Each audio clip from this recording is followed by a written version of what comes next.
इस वीडियो में हम फिजिक्स के दो इम्पोर्टेंट कॉन्सेप्ट्स को समझेंगे, जैसे कि हीट और टेम्परेचर। ये दो वर्ड्स सुनने में एक जैसे लगते हैं, लेकिन फिजिक्स में ये दोनों पूरी तरह से अलग है। और जैसे ही आप इनका फ़र्क समझ लेते हैं, दुनिया की कई चीज़ें अचानक से बहुत ज़्यादा क्लियर लगने लगती है। तो चलिए हीट और टेम्परेचर इसको स्टेप बाय स्टेप समझते हैं, बिल्कुल रियल लाइफ एग्जाम्पल के साथ। तो सबसे पहले एक सिंपल सा सवाल है। जब कोई पूछता है पानी गर्म है क्या, तो हम क्या करते हैं? हम फिंगर डालकर चेक करते हैं, राइट?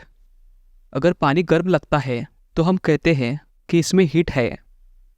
लेकिन फिजिक्स में हीट और टेम्परेचर एक ही चीज़ नहीं है।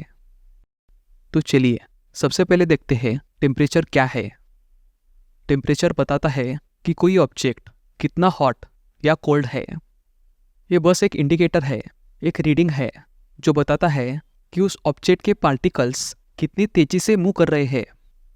अगर पार्टिकल्स तेजी से हिल रहे हैं तो टेम्परेचर ज़्यादा है। अगर पार्टिकल्स धीमे हो जाते हैं तो टेम्परेचर कम है।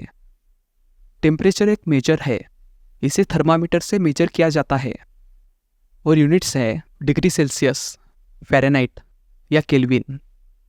तो टेम्परेचर वो नंबर है जो बताता है कि कोई ऑब्जेक्ट कितना हॉट या कोल्ड है। अब समझते हैं हीट क्या है।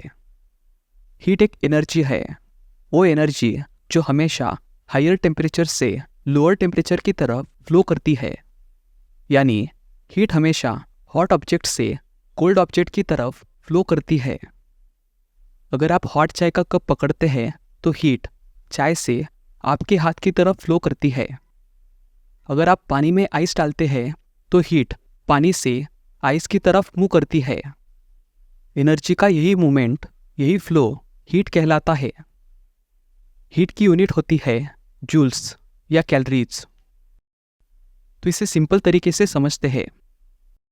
टेम्परेचर थर्मामीटर पर दिखने वाला नंबर है और हीट वह रियल एनर्जी है जो एक जगह से दूसरी जगह फ्लो करती है। अब इसे रियल लाइफ एग्जांपल से देखते हैं। मान लीजिए आपके पास दो बकेट्स है, एक छोटी है और एक बड़ी है।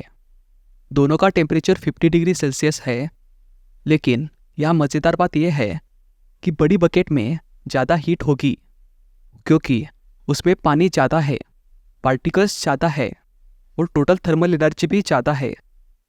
यानी टेम्परेचर सेम है लेकिन हीट अलग है। ये एग्जाम्पल परफेक्ट तरीके से दिखाता है कि हीट और टेम्परेचर एक नहीं है। और एक एग्जाम्पल देखते हैं। वेल्डिंग मशीन से निकले चिंगारी यानी कि स्पार्क, उसका टेम्परेचर बहुत ज़्यादा होता है, लेकिन अगर वो आपके स्किन पर गिर भी जाए तो गहरा बर्न नहीं करता।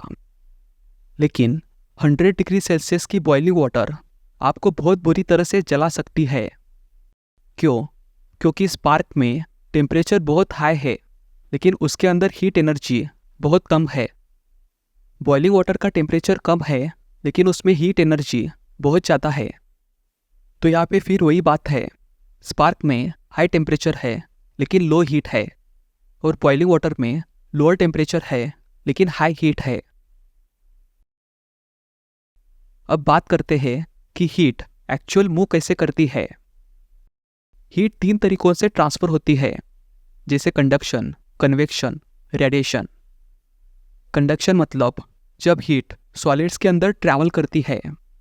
जैसे मेटल स्पून का एक सिरा गर्म करो तो दूसरा सिरा भी गर्म हो जाता है। कन्वेक्शन मतलब हीट ट्रांसफर इन लिक्विड्स और गैसेस।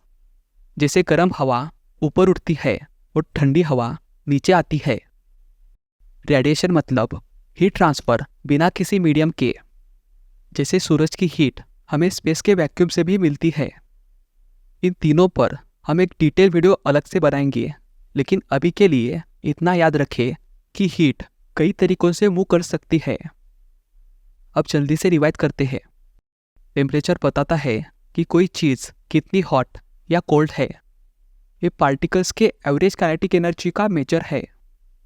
हीट वो एनर्जी है जो हमेशा हाई टेम्परेचर से लो टेम्परेचर की तरफ फ्लो करती है। दो ऑब्जेक्ट्स का टेम्परेचर सेम हो सकता है, लेकिन हीट अलग हो सकती है। कुछ चीज़ें बहुत हॉट होते हैं लेकिन उसमें हीट एनर्जी कम होती है, जैसे वेल्डिंग स्पार्क्स। और कुछ चीज़ें कम टेम्परेचर पर भी बहुत ज़्यादा हीट रखते हैं, जैसे एक बकेट में गर्म पानी।